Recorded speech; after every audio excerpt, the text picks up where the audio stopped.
This is a lot resting on this jury. A ton. I mean, there's so much evidence, 7 weeks, and there are questions. And so it is very hard to read the tea leaves. I know everybody wants predictions, but it's very difficult to do that. I don't try and predict with a jury. No, not on a case like this.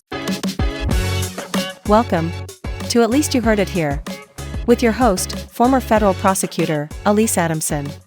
Take it away, Alyse. Did he do it? That's the question that 12 jurors are now grappling with in a federal courthouse in New York City. And why?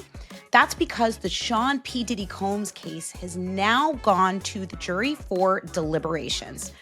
After a 7-week-long trial, it is now time for the jury to decide whether Sean Combs will ultimately walk free. So, the closing arguments are done, the evidence is all in, and the case is now with the jury. And what does that mean? Well, let me just break it down for you very quickly. The judge has now instructed the jury on the law. And what does that really mean? It means the judge, over a period of over an hour, explained to the jury what the law is in this case and what the prosecution's evidence has to have showed beyond a reasonable doubt to convict Sean P. Diddy Combs. Now, of course, this is very important because so far, all the jury's heard from is both sides and their theories of the case and, of course, all of the evidence that was admitted. But what they don't know is the technical aspects of the law. And this is what we in the legal community have been talking about for the past couple of weeks because this is a complicated case. The judge told the jury what a RICO is and what the government's evidence must have been for them to find that RICO conspiracy. That is an example of one of the instructions. Same thing with that trafficking charge. The judge has now instructed the jury on what they can consider for that. And let me just give you an example of why jury instructions are so very important. In this case, it does not matter if Cassie Ventura, that is the government's star witness, had voluntarily consented to some of these freak-offs we heard about in the past, so long as the government was able to prove that there were instances, even one time, that she did not consent and that she was either coerced or forced by violence. That is very important because the defense has spent a very long time telling the jury that this was a consensual relationship, showing text messages where Cassie Ventura appeared to be a willing and even helpful participant in these freak-offs. And now the judge has told the jury that that may not matter. That's why jury instructions are very important. But on the defense side, they also make clear what reasonable doubt is. And that is something we've also been talking about with respect to this case. I can see where there might be reasonable doubt. And what does that mean? It means that is a jury firmly convinced that that one instance we just talked about of the coerce freak-off, did it actually happen? Did it really happen the way the government said it did? Now, of course, I'll argue we have a videotape of Sean Combs brutalizing Cassie in the Intercontinental Hotel in 2016, and there was evidence in the form of testimony submitted that she was fleeing a freak-off. An officer saw an escort in the hotel room. I mean, I think that's pretty corroborative evidence, but it's not on me. It's on the jury. And so now that they have been instructed on the law and they understand what they have to do, they are going to retire, or they have retired, to their jury room to begin their deliberations. And let me tell you something. Jury deliberations come with a lot of drama because at the end of the day, these are 12 people who were plucked off the street and put into this jury room.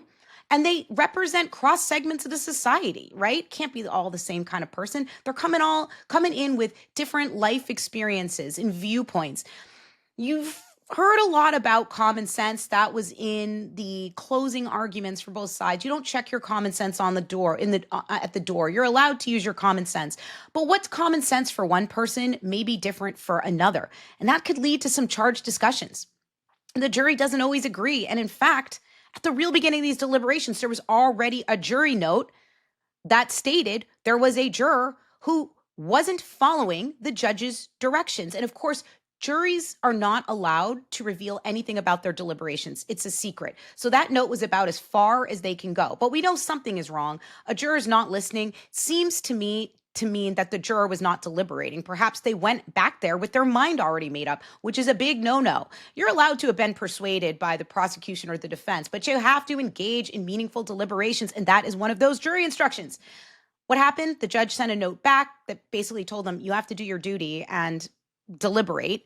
Not a great start. Usually notes like that cut in favor of the defense, but we really don't know, and it's not good to speculate. But that's an example of just some of the drama that can happen in the jury room, especially in a case like this, that I like to describe like this.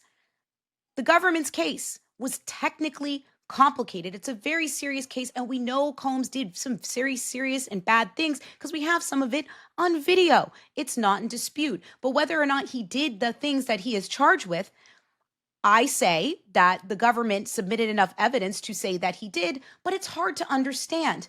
The defense's case, on the other hand, was very simple. It was this. Our client is not a good person. He committed crimes, but the crimes he committed are not charged here. The charges here are as an overreach to try to get to my client because they could no longer prosecute him for the things that he did. What this prosecution is, essentially, is an invasion of privacy and just putting our client's unconventional yet consensual lifestyle on display.